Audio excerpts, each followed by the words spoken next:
Before we get started, I just want to go over the parts that I got for this project. So I got the Koni Special Active shocks. I already have them installed on the front and I really like the way that they ride. And then I got some Lemforder, I'm not too sure how to pronounce it, but some of the sway bar end links. And then the rear bushing was from Sunset Porsche. And from what I read, if you replace those 3 items, that's good enough if you don't have any clunking sounds coming from your rear suspension. If you do have any strange noises, you may want to go ahead and replace some of the other control arms while you're in here. I also replaced both strut mounts, the fastening nuts, and both bump stops. This is a time-consuming job, so depending on how long you plan on keeping the car and how deep your pockets are, you may want to look into replacing some of those other control arms while you're in there. And then as far as time management goes, I would budget an entire weekend for this project. Plan on doing one side on a Saturday and the other side on a Sunday. This way, if you do run into any issues, you know what to expect, right? This isn't going to be a quick job, but you will feel a sense of pride and accomplishment once you complete it. Take a look up in the video description. I'll be sure to list all the parts that I purchased, the tools that I used, and all the torque values. Alright, today I'll be showing you how to change the rear strut on a 986 Boxster. I'll also be changing in end link and sway bar bushings as well. So before you raise the car, break the torque of your wheel lugs, and you can use the tool that's found in your pouch. Once you break the torque of all the wheel lugs, position your jack or lift underneath the lift points. They should be fairly obvious to you once you take a look underneath the car. And then go ahead and raise your car so the weight is off the wheels. Remove the lugs and then install a slide pin that's located in the tool pouch as well to help you slide the wheel off the car. With your wheel removed and the car up in the air, the first thing to do is to mark the alignment bolts. You'll see the most rearward one is right above the sway bar bushing bracket. And you may have to hit that with a wire brush first to clean it up before you can mark it appropriately. Take a picture so you know what it looks like when you put it back together. Doesn't have to be exact if you're gonna get an alignment right afterwards like I plan on doing, but just mark these first before you start taking anything apart. And the second one you can see is right to the left of that oxygen sensor. This is on the driver's side of the car. So mark those, then go ahead and loosen these 2 bracket bolts. Those are 13 millimeters. With the end links, you're gonna have to hold this with an open-ended wrench, and then I use the socket on the other side. This was an 11/16 for the lower end link. And then same thing on the upper. I believe both of those are 18 millimeters. So loosen those up, then remove this bolt. That's a 10 millimeter bolt. Undo this clip there that holds in the brake sensor wires, and then pull out both of those sensors. So this clip comes up, remove 1, 2, put those out of the way so they're not going to get snagged on anything, and then remove the brake lines from the strut housing itself. Make sure you take your time, put everything in a position where it's not going to be in your way, and then moving around to the front of the strut housing, you can remove that 10 millimeter bolt that holds the front brake line to the housing. It's a metal bracket there. This upper end link bolt there is what bolts the strut into the wheel carrier. So you can go ahead, undo that, then we'll move up top, and there's actually 3 strut mount bolts. We'll loosen 2 of those a good amount, leave the third one loosen just a little bit, and then we'll start working on the inner CV, axle, and that's what we're going to be removing with hex, just a hex socket. So you see I have the end link removed, and then I have the brake sensors disconnected and then removed from the back of the strut housing. Next thing I'm going to do is loosen those two alignment bolts. I'm not going to remove them all the way, but I'm going to loosen them a good amount, and then I'll start working on that. So looking at the car from the rear, you can see I loosened the toe adjustment bolt a good amount. I still have the nut on the other side of it. And then I did the same thing with the camber bolt. And then lower the car to a height that is easy for you to jump in and out of it to set the parking brake and leave the car in gear, because next thing we're going to do is loosen these 6mm hex bolts that hold the axle to the transaxle.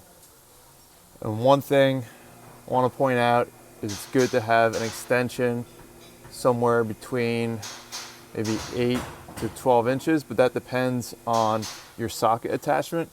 And I think it's very useful to have a long 6mm hex attachment there that you can see, because the thinner it is around the CV boot, the better off you're going to be. I'll try to show you what I mean by that. So that's the fit of this guy here. It's not really digging too far in to the CV bolt, but if you were to use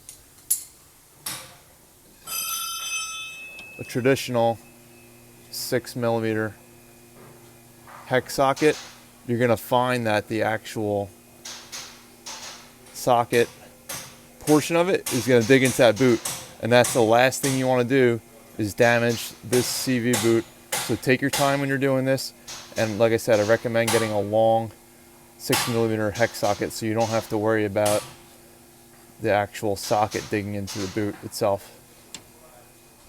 So with the parking brake set and the transmission in gear, loosen up 2 of these at a time. You'll be able to access them 2 at a time, and then take the car out of gear, remove the parking brake, and then you just spin the wheel assembly until it's in a good position to access another 2.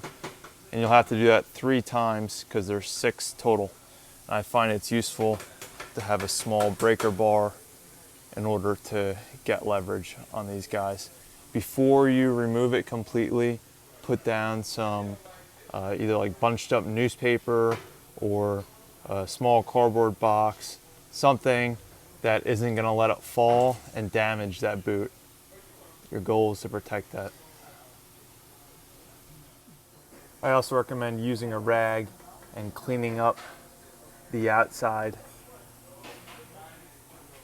of the assembly before removing it. This way, when you do remove it, you don't get any crud that falls back in there. You'll see this is the nest I came up with for the axle, just a piece of cardboard, kind of in a U shape with some paper on top of it. I cleaned up the end, have everything loosened, about to pull it off.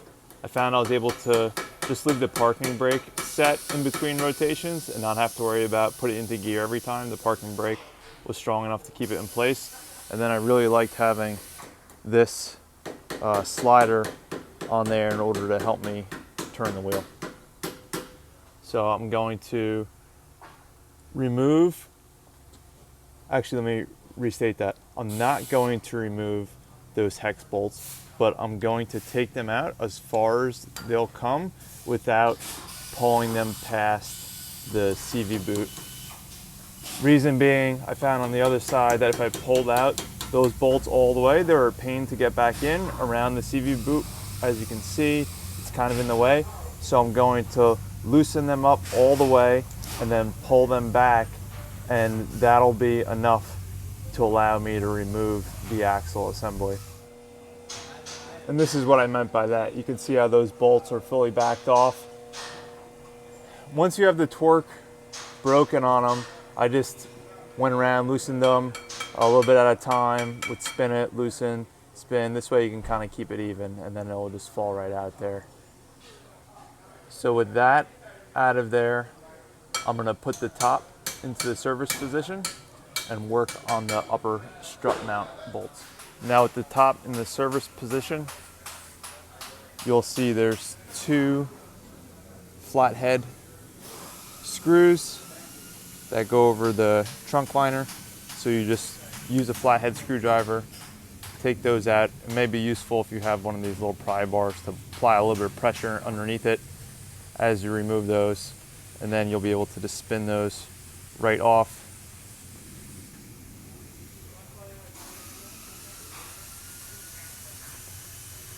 Once you take those off, you'll be able to pull back this cover here.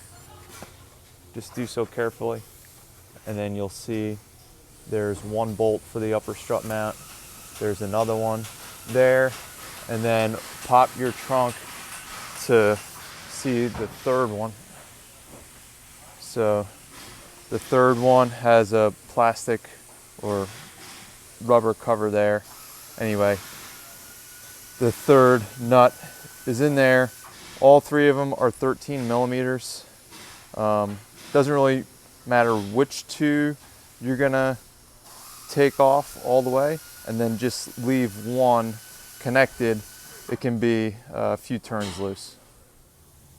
So with only 1 of the strut mount nuts in place right now, I'm gonna work on taking out those 2 camber bolts. The rear one on this side was a little bit tricky for whatever reason, so I had to use this pry bar to pull up on the heat shield a little bit, and that allowed for space underneath for this to be pulled out. Wherever you put these, just make sure you try to keep them separate, with the rearmost one separate from the front, so this way you know which ones, what side they go on. And then I like to have a jack position perpendicular to the vehicle underneath to support the wheel carrier. And then I fashioned up just a coat hanger to keep the wheel carrier from completely falling away from the vehicle as I pull it down, and then I'll be able to lift out the strut. The purpose of that jack positioned underneath this control arm here is to act as a safety so that the wheel carrier doesn't come crashing down to the ground once you release these 2 alignment control arms that I'm about to demonstrate with a pry bar. So the jack doesn't have to be all the way butted up against this control arm. Leave some space so that it has some room to move down, but that the jack's in a place where it can act as a safety. So with those 2 alignment bolts removed, find it useful to go in here with a pry bar, and then we'll pry up on these in order to break them out of their housing assemblies.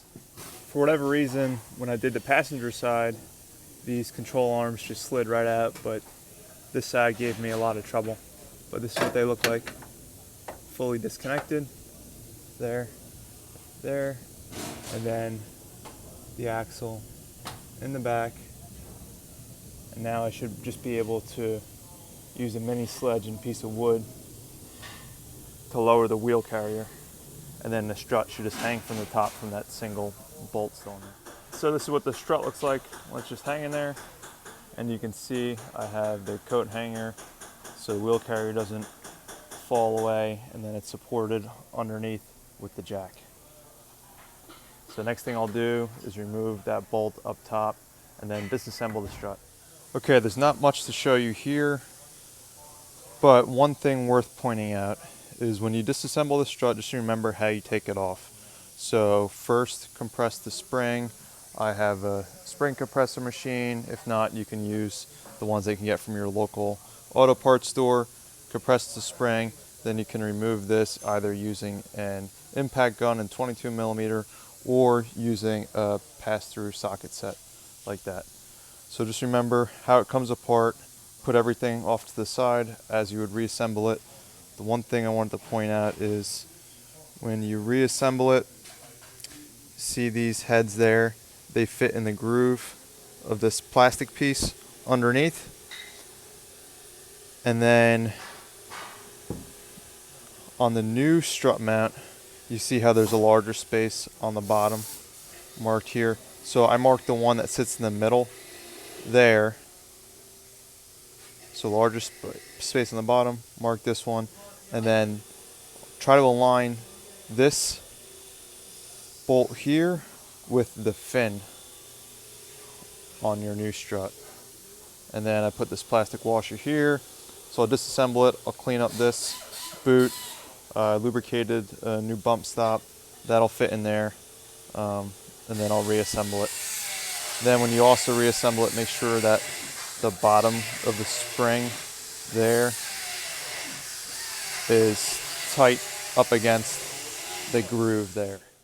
And if that was too quick for you, here's a further breakdown of reassembling the strut. So new strut if you have the Koni plastic washer, the thick end of the new bump stop, there's a little lip on it, so it's going to be thick end down, and then that ring is going to fit into the upper ring on the actual boot itself here, and then it's going to be pointy side up on this washer.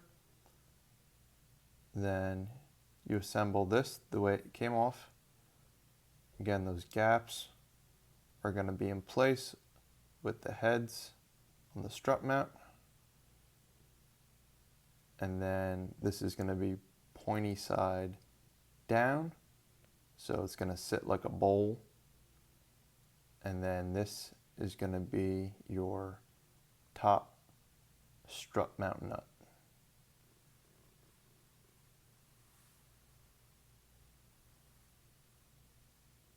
Make sure that the end sits in the coil seat on the strut.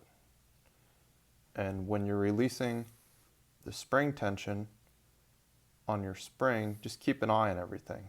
Make sure everything stays in the position that it's supposed to be. So with the strut assembled, I was able to balance it on the wheel carrier there.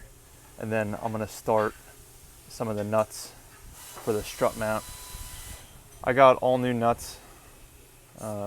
Wasn't too much money from Sunset Porsche. I think it's recommended to use new hardware.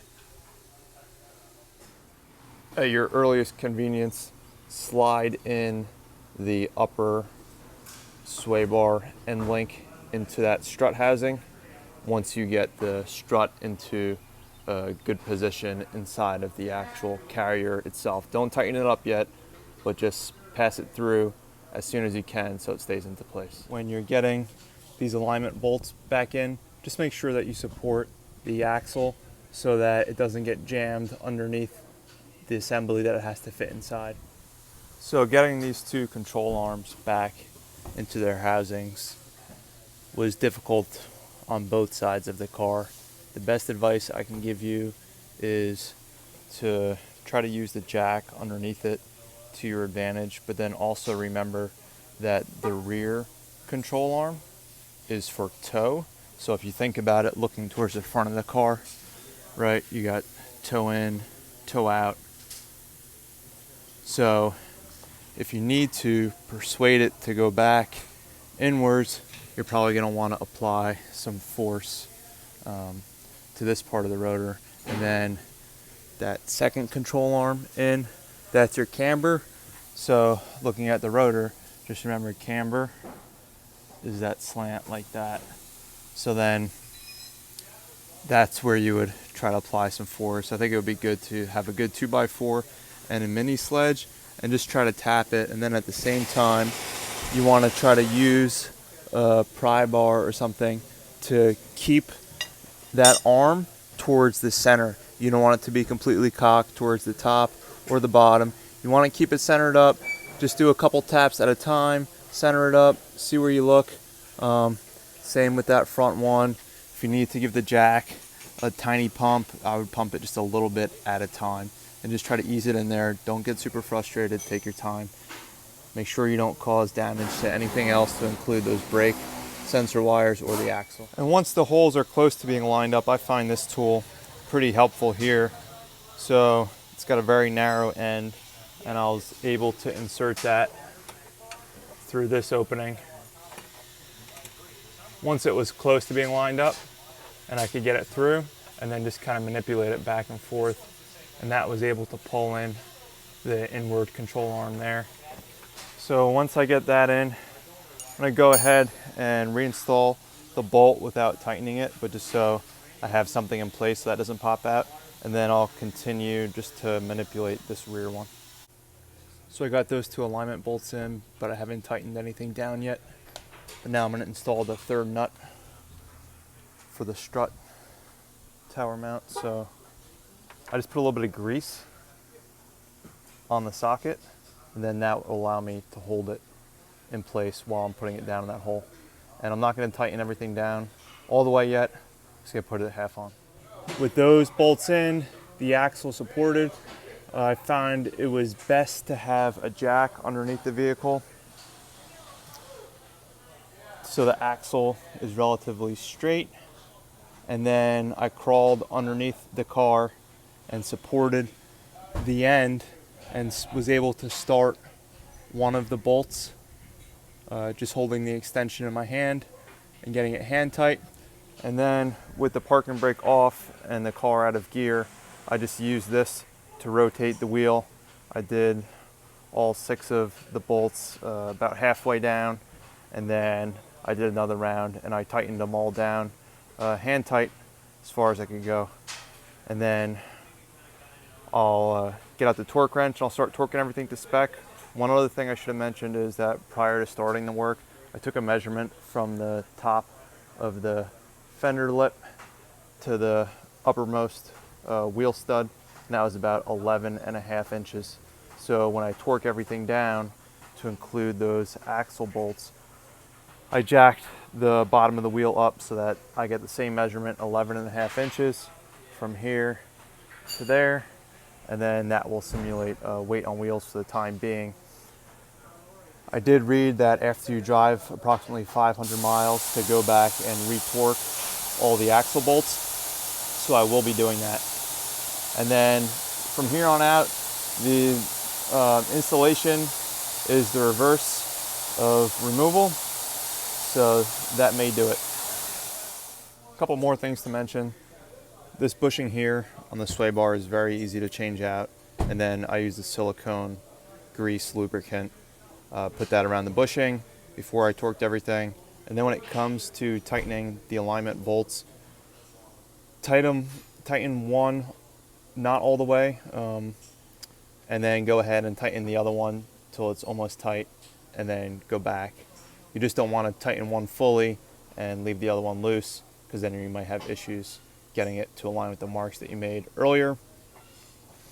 And when you do that, hold the bolt end of it and then torque the nut. Last thing I'm going to do is use the air hose, spray everything with some air, clean it up, and then hit the rotors with some brake cleaner before I put the wheels back on. Some of these rubber grommets are known to deteriorate, so I picked up some from Home Depot hoping that it would hold it in place. It really doesn't do the job all that well, but it's good enough for the time being, and I can put that part in the description.